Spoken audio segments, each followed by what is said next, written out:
అందరికీ నమస్కారం. కార్యక్రమం ప్రారంభించే ముందు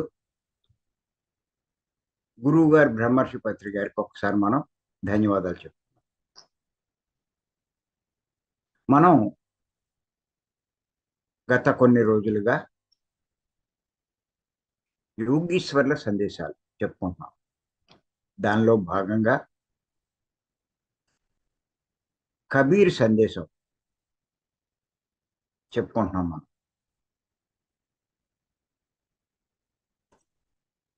కబీర్ ఏమన్నాడంటే, జీవించడం కంటే మరణించడం మేలు,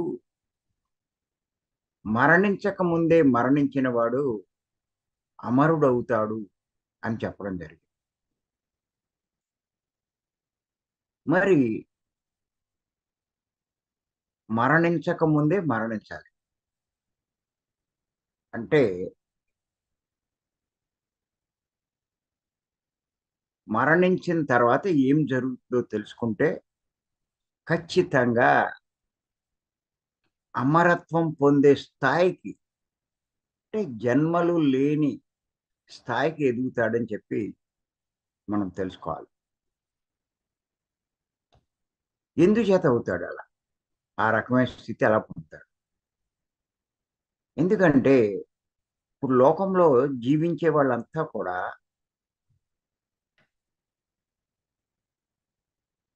ఇదే జీవితం, ఇప్పుడు జీవిస్తున్నదే జీవితం. అలాగే చనిపోయిన తర్వాత ఇంక జీవితం ఉండదు, అలాంటి భావాలతో జీవిస్తారు. ఎంతసేపు ఉన్నంతలో సంపాదించుకుంటూ ఉండాలి, బాగా ఎంజాయ్ చేస్తూ ఉండాలి. ఎంత బాగా ఎంజాయ్ చేయగలిగితే ఆ జీవితం అంత గొప్పది అని భావిస్తూ ఉంటారు. తాను చేసేవన్నీ కరెక్ట్ అనుకుంటారు.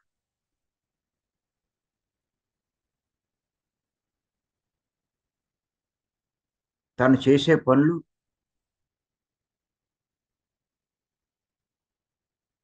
తాను చేసే సేవలు,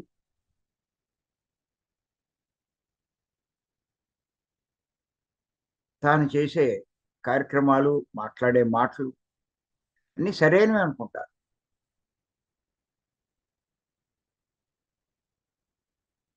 కానీ మరణించిన తర్వాత ఏం జరుగుతుందో తెలుసుకుంటే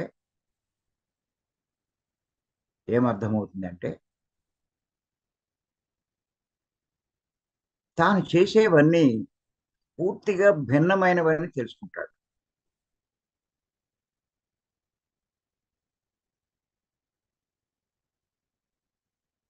ఇంకా విచిత్రం ఏంటంటే, తాను దేహం కాదు, తాను ఆత్మ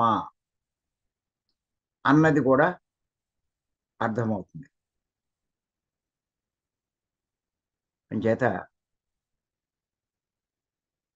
అప్పటిదాకా అన్ని దేహం అన్నట్టుగా చేసినవాడు ఆత్మని తెలియగానే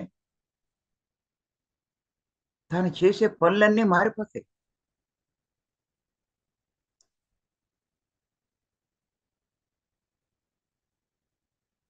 అన్నీ మారిపోతాయి.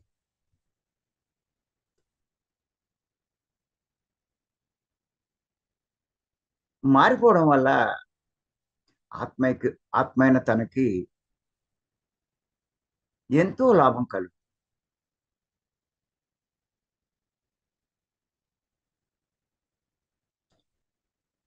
అంచేత ఏంటంటే, ఎలాంటి లాభాలు కలుగుతాయి, ఎలాంటి మార్పులొస్తాయి, వారి ప్రవర్తనలో ఎలాంటి మార్పులుంటాయి, ఆ విషయాలు మనం తెలుసుకుంటున్నాం. ఈరోజు మరికొన్ని పాయింట్లు తెలుసుకుందాం విషయాలు. తాను చేసిన కర్మల ఫలితమే, రాసుకోండి, తాను చేసిన కర్మల ఫలితమే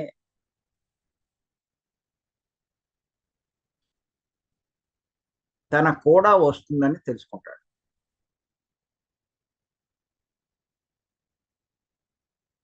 తన కూడా వస్తుందని తెలుసుకుంటాడు.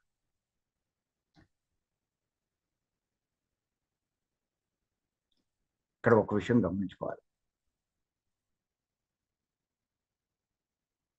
ప్రతి ఒక్కళ్ళు ఉదయం లేచినప్పటి నుంచి రాత్రి పడుకునేదాకా ఎన్నో పనులు చేస్తూ ఉంటారు.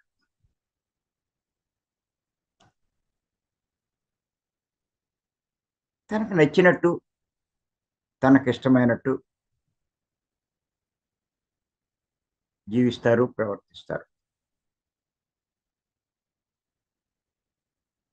తను చేసే కర్మల యొక్క పర్యవసానం, వాటి యొక్క ఫలితం ఏంటో వాళ్ళకి తెలీదు. తనకు నచ్చింది చేశాడు, తన ఇష్టమైంది చేశాడు. కావాలంటే మీరు ఎవరికైనా ఏదైనా చెప్పండి, నా ఇష్టం అంటాడు, నాకు అదే నచ్చింది అంటాడు. మీరు మాంసాహారం తినద్దంటే నువ్వెవడు నాకు చెప్పడానికి అంటాడు. తప్పులు చేస్తూ ఉంటే అది తప్పురా అంటే నాకు తెలియదని నువ్వేంటి నాకు చెప్పేది అంటాడు. ఇలా మాట్లాడతారు. కానీ అలా మాట్లాడినోడికే మరణించిన తర్వాత జరిగేది ఏదో తెలుసుకుంటే వాడికి ఖచ్చితంగా అర్థమవుతుంది. ఏమని? తాను చేసిన కర్మల ఫలితమే తన కూడా వస్తుందని తెలుసుకుంటాడు. ఇంచేతంటే చనిపోయినప్పుడు శరీరంలోంచి ఆత్మ బయటకు వస్తుంది, శరీరాన్ని తగలేసేస్తారు. అప్పుడు పైలోకం పైలోకాల్లోంచి ఇద్దరు సహాయకుడు వస్తారు. వారు వీడిని పైలోకాలకి తీసుకెళ్తారు. అది తీసుకెళ్ళేటప్పుడు అడుగుతారు వాడు. వాడు అడుగుతాడు, ఎక్కడికి నన్ను తీసుకెళ్తాడు? ఇప్పుడు చెప్తారు వాళ్ళు, నువ్వు భూమి మీద చేసిన కర్మలను బట్టి నిన్ను ఏ లోకానికి తీసుకెళ్లాలో అక్కడికి తీసుకెళ్తావు అంటారు.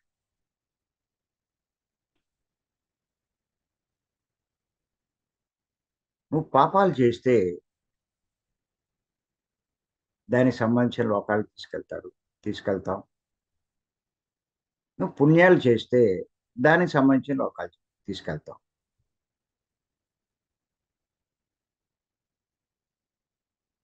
అప్పుడు అర్థమవుతుంది. అంతకుముందు జీవించినప్పుడు ఈ కర్మలు చేస్తూ ఉంటే ఏమవుతుంది అన్నది వాళ్ళకి అర్థం కాదు. నచ్చినట్టే చేస్తాడు, అదే సరైంది అంటాడు, నేను చేసేదే రైట్ అంటాడు, అందులో తప్పే ఉంది అంటాడు, నీకు ఎలా తెలుసు అంటాడు. ఇన్ని రకాలుగా మాట్లాడతాడు.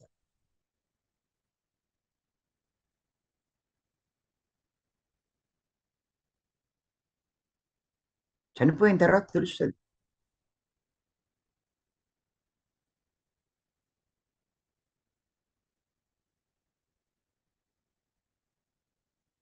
నువ్వు నువ్వు చేసిన కర్మలను బట్టే నిన్ను తీసుకెళ్లే లోకాలు ఆధారపడి ఉంటాయని చెప్తారు. ఇప్పుడు మనకు ఏదైనా ఈ క్లాసులో వింటున్నప్పుడు సందేహాలు వస్తే ఎలా అడుగుతూ ఉంటామో మాస్టర్ని, వాళ్ళని కూడా ఇలా ఎన్నో అడుగుతూ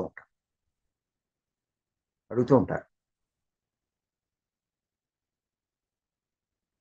ఎందుకంటే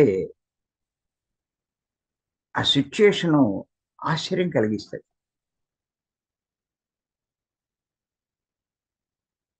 ఆ దేహం వదిలేయడం, దేహాన్ని తగలబెట్టేయడం,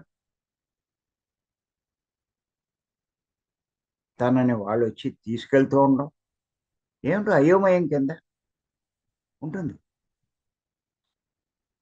అది ఊహించలేదు వాడు. అలాంటి సిచ్యుయేషన్ వస్తుంది, అలా జరుగుతుంది.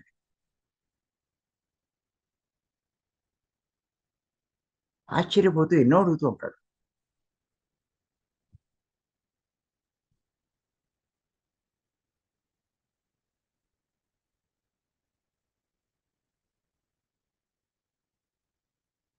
ఇంకా కొంతమందికి బాగా ఆశ్చర్యం. ఆ కోళ్ళు తినడం, మేకలు తినడం పాపమా అని అడుగుతారు.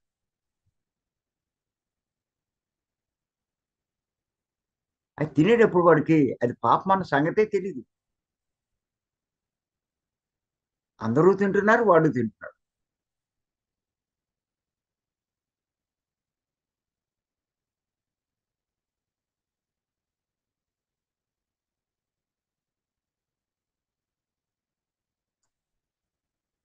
అంచేత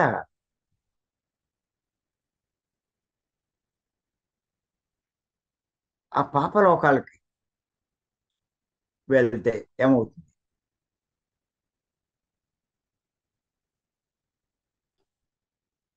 చాలా నరకం లాంటి పరిస్థితి ఎదుర్కొంటాం అని చెప్తారు. అప్పటికే ఆవిడకి అర్థం.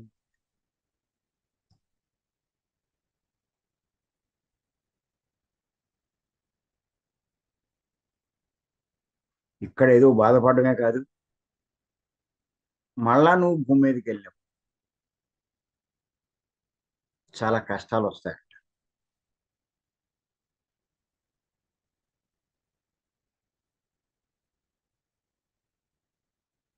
అంచేత అక్కడ బాగా అవగాహన ఏమవుతుందంటే, తాను చేసిన కర్మల ఫలితమే తన కూడా వస్తుందని చెప్పి తెలుసుకుంటాడు.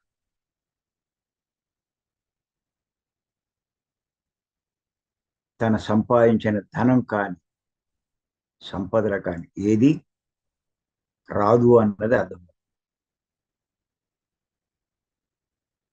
అంచేత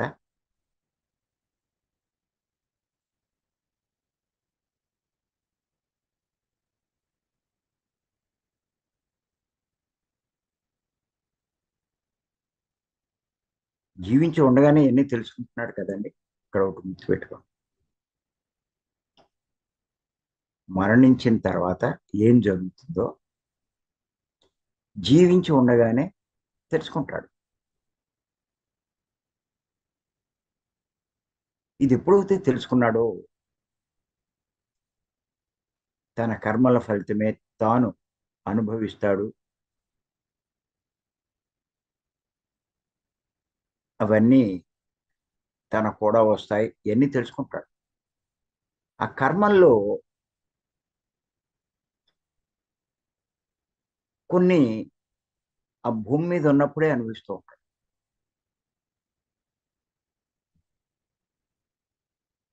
అనుభవించేటప్పుడు అంతకుముందు అయితే బాధపడేవాడు. నా బతికేలా అయిపోయింది,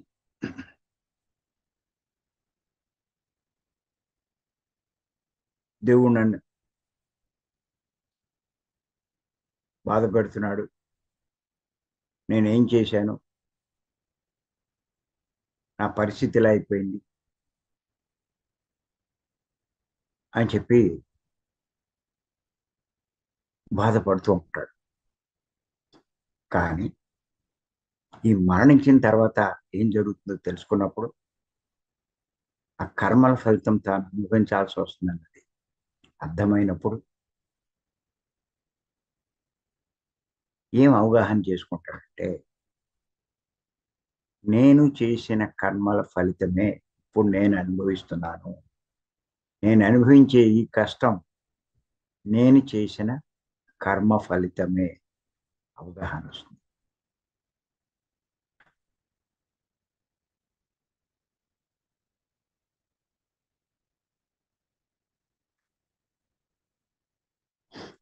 ఎందుచేతంటే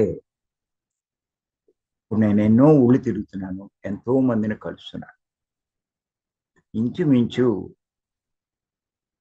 చెప్పరు కానీ అందరికీ ఏదో సమస్య, ఏదో కష్టం ఉంది, ఏదో ఒక బాధ. అవి లేని వాడు అంటే కొంతమంది తట్టుకోలేని వాళ్ళు వచ్చి అడుగుతూ ఉంటారు. ఇలా ఉందండి నాకు, ఏం చేయమంటారు? రకరకాలు శారీరక పరమైన, కుటుంబపరమైన, ఆర్థిక పరమైన, ఇలా ఎన్నో సమస్యలతో సతమతమవుతూ ఉంటారు.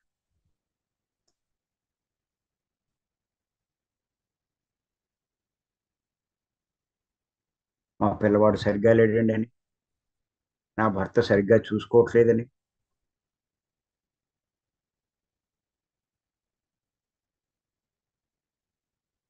నాకు ఆర్థిక స్థితి బాగోలేదని,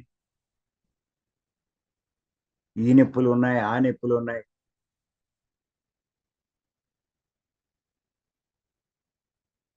ఇలా నా కిడ్నీ పోయిందని ఒకడు, నా హార్ట్ వీక్గా ఉందని ఒకడు, ఇలా ఎంతో మంది ఎన్నో రకాలుగా అడుగుతూ ఉంటారు. అప్పుడు నేను ఏమని చెప్తూ ఉంటానంటే, అడుగుతాను,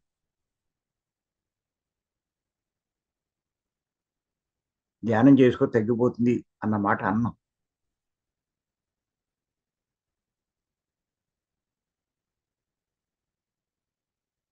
నువ్వు మాంసం తింటున్నావా అని అడుగుతాను.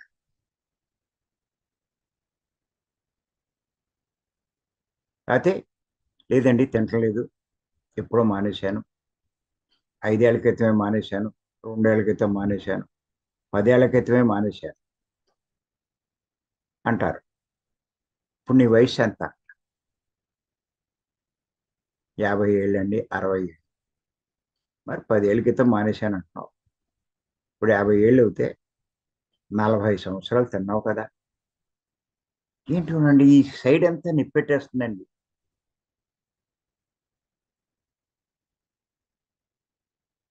బాబు, కోడి పీకి కోసినప్పుడు దానికి నిప్పు ఉండదా?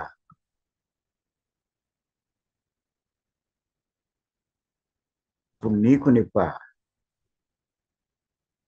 ఏది చేసావో అది అనుభవిస్తున్నావు ఇప్పుడు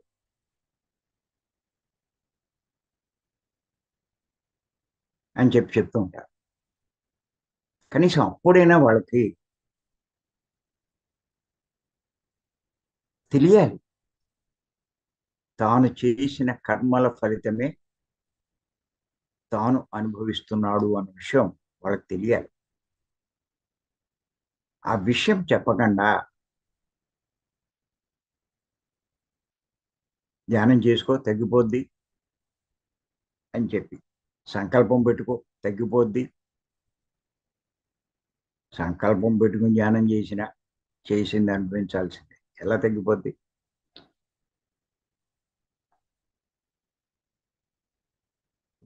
అలా చెప్తే వాళ్ళు పరివర్తన ఎక్కడ వస్తుంది? చేసేవి మానరు, అర్థమవుతే తన కుటుంబంలో కూడా చెప్తారు వాళ్ళు.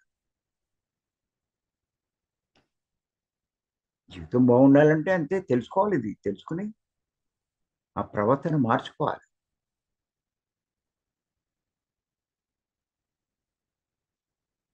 అంచేత ఏంటంటే అది అవగాహన కలిగినప్పుడు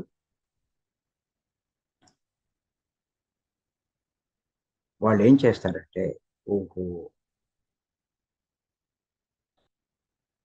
నేను చేసిన కర్మల ఫలితమే ఇప్పుడు నేను అనుభవిస్తున్నాను అన్నది అవగాహన కలిగి, కష్టం వస్తే బాధపడరు. నేను చేసిందే నేను అనుభవిస్తున్నాను అని తెచ్చుకుంటాను. అలా తెలుసుకోవడం వల్ల నేను ఇంతకు ముందు అప్పు చేశాను, ఆ అప్పు ఇప్పుడు నేను తీర్చుకుంటున్నాను. అని చెప్పి ఆ కష్టాన్ని సంతోషంగా అనుభవిస్తారు. వాళ్ళకది అంత బాధ అనిపించదు. కొంచెం తేలికైపోతుంది కష్టం. కొన్నాళ్ళు ఓపిక పడతారు. ఈ లోపులో కర్మ అయిపోతుంది. కర్మ అయిపోవడం వల్ల దాంట్లోంచి బయటపడతారు. అది మరణించక ముందే మరణిస్తే, మరణించిన తర్వాత ఏం జరుగుతుందో తెలుసుకుంటే ఆ దుఃఖంలోంచి తేలిగ్గా బయటపడతారు. ఆ కష్టం నుంచి.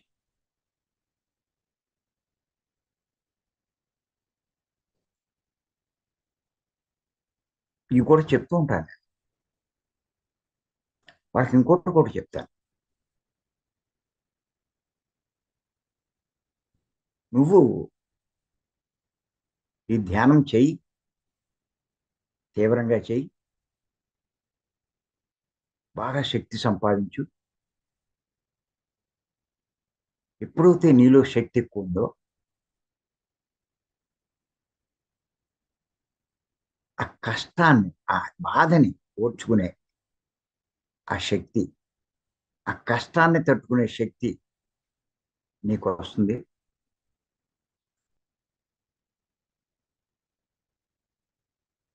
అంచేత ఆ ఓర్చుకుంటూ కొన్నాళ్ళు ఓపిక పడతావు.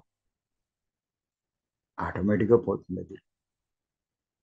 వాడిని బతిమాలక్కల, వీడిని బతిమాలక్కల, ఆడి కాళ్ళు అట్టుకోకల, ఈడి కాళ్ళు అట్టుకోకల. వాళ్ళ కోసం నువ్వేదో తగలెక్కల, వీళ్ళ కోసం తగలెక్కల. అది చెప్తాను నేను.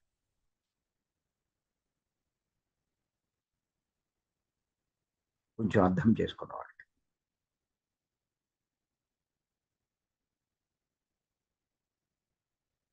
కానీ ఇది ఎవరూ చెప్పక్కల. ఎవరైతే మరణించక ముందే మరణిస్తారు, అంటే మరణించిన తర్వాత ఏం జరుగుతుందో తెలుసుకుంటారు, ఒక్కళ్ళు చెప్పవలసిన అవసరం లేకుండా వాడికే అర్థం.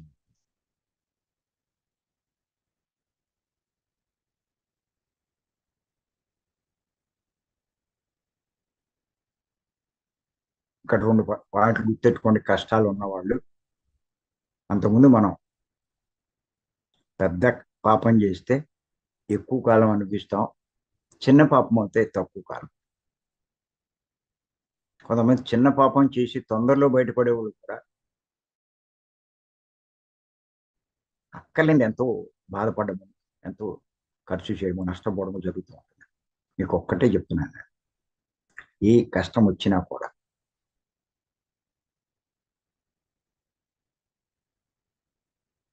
ఏది శాశ్వతం కాదు. ఇది గుర్తుపెట్టుకోండి. చేసింది కొన్నాళ్ళు ఓపిక పడితే అనుభవించేస్తారు, కష్టం నుంచి బయటపడతారు. ఇది గుర్తుపెట్టుకోండి ప్రతి ఒక్కళ్ళు. ఇంట్లో గొడవ జరిగినా, అది ఇంకో ఏదైనా కష్టం వచ్చినా, రోగం వచ్చినా, ఆర్థిక ఇబ్బందులు వచ్చినా, అది ఇలాంటి ఏ జరిగినా సరే కొంచెం ఓపిక పట్టండి. ఏమండి తట్టుకోలేకపోతున్నాం, ఎలా ఓపిక మాట్లాడమంటారు? దానికోసమే నేను చెప్తున్నాను. భీమవరం వచ్చి ధ్యానం చేయండి. ఇంకా వీలైతే ఇప్పుడు మనకి కట్టాల్లో కూడా 16, 17 పద్ధతి పెడుతున్నాం. ఎంచేతంటే కొంతమంది భీమవరం వచ్చి పట్టు సంపాదిస్తారు. 3 గంటలు, 4 గంటలు తేలిగ్గా చేసేది. కొంతమంది ఏంటంటే ఇంటి దగ్గర కూడా దాన్ని కొనసాగించడం వల్ల వాళ్ళు నెలాఖరు దాకా ఆ పట్టులో ఉంటారు. మళ్ళా భీమవరం వచ్చినప్పుడు పట్టు ఇంకా పెంచుకుంటారు. కానీ కొంతమంది ఆ ఇంటికాడ ఉన్న వ్యవహారాల వల్ల, ఆ పరిస్థితుల వల్ల భీమవరంలో 3 గంటలు 4 గంటలు కూర్చున్న వాళ్ళు కూడా అరగంట కూడా కూర్చోలేరు. ఓ వారం రోజుల్లోనే ఆ పట్టుపోతుంది. అయితే ఓ 10 రోజుల్లో పోతుంది. చేయలేకపోతారు. అటువంటి వాళ్ళ కోసం చెప్తున్నాను. కట్టాలి రండి.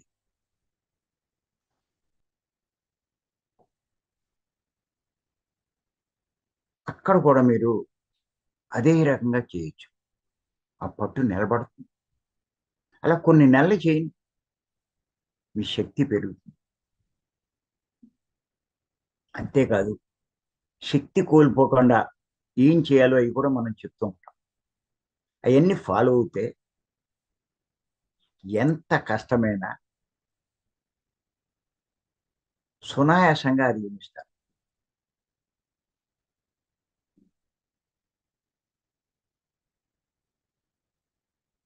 ఈ లోపల మీ సాధన అలా పెంచుకుంటూ పత్రి గారు చెప్పినట్టు స్వాధ్యాయం, సాంగత్యం, సేవలు ఇవన్నీ చేస్తూ జ్ఞానం పెంచుకుంటూ ఉంటే ఆ కర్మలు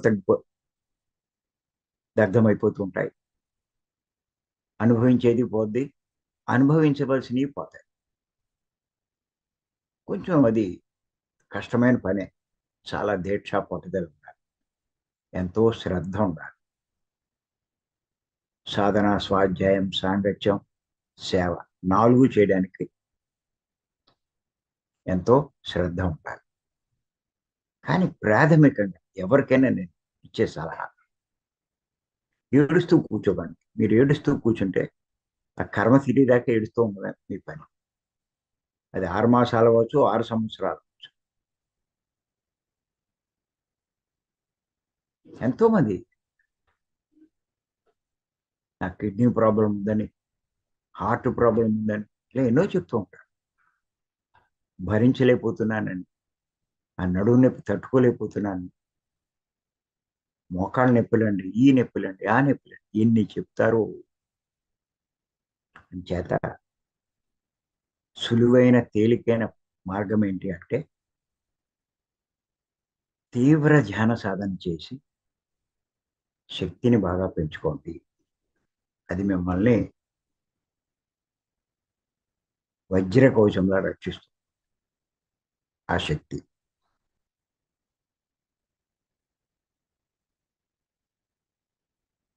మీరు చూడండి,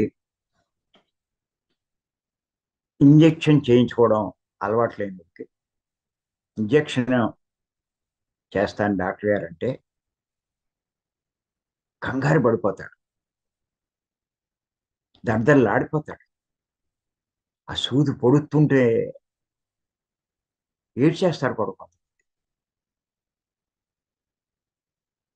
ఇద్దరు ముగ్గురు పట్టుకుని చేయవలసి వస్తుంది. కానీ కొంతమంది ఆ బాధని తట్టుకోగలిగినటువంటి వాళ్ళు చేయమంటారు. ఒక ఇంజెక్షన్ అయిపోయి ఇంకోటి చేస్తానంటే సరే చేయండి అంటారు. తేడా ఎక్కడంటే ఆడు తట్టుకోలేకపోతున్నాడు. అరుపులు కేకలు. తట్టుకోగలిగినాడు కామ్గా చేయించుకుంటాడు. అలాగే మీరు కూడా మీ శక్తిని పెంచుకుంటే ఎంత కష్టం వచ్చినా తట్టుకుంటారు.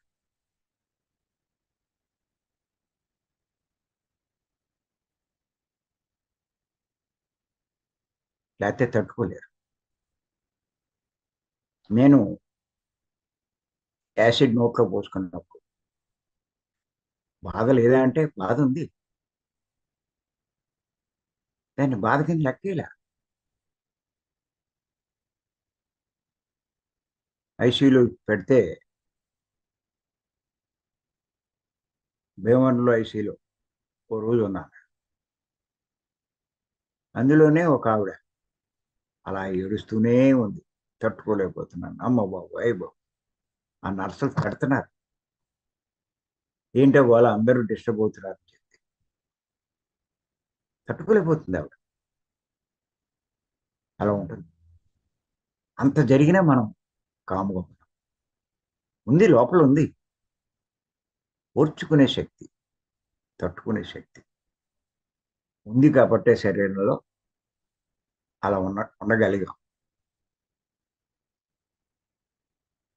తర్వాత హైదరాబాద్ వెళ్ళినా ఒక 4, 5 రోజులు ఐసీయూలో ఉండవలసి వచ్చింది.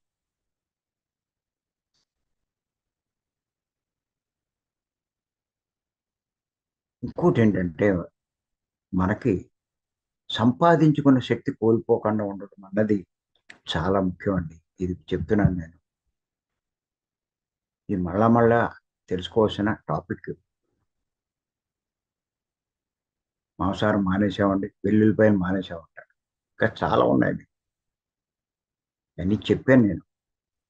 ఆ వీడియో కావాలంటే సింధూరాన్ని అడిగి వినండి. ఆ వీడియో మాస్టర్ ట్రైనింగ్ క్లాసులో చెప్పాము. చాలా మంది అడుగుతూ ఉంటారు ఈ విషయం చెప్తే. చెప్పండి అంటారు. నాయన ఇక్కడ ఉండేదే, మీరు వచ్చేదే 11, 12కి వస్తున్నారు, సాయంత్రం 4, 5 అయ్యేసరికి వెళ్ళిపోతున్నారు, అన్నీ ఎక్కడ చెప్తామయ్యా మీకు అని చెప్పి అంటూ ఉంటారు. రండి మీరు భీమవరమో ఎక్కడికో, టైం ఉంటుంది, మీరు అడిగినా నేను చెప్పచ్చు అని చెప్తూ ఉంటాను. చేత ఎవరైనా సరే మరణించిన తర్వాత జరిగేది తెలుసుకుంటే కష్టం వస్తే బాధపడరు, అప్పు తీరుతుందని సంతోషంగా అనుభవిస్తారు.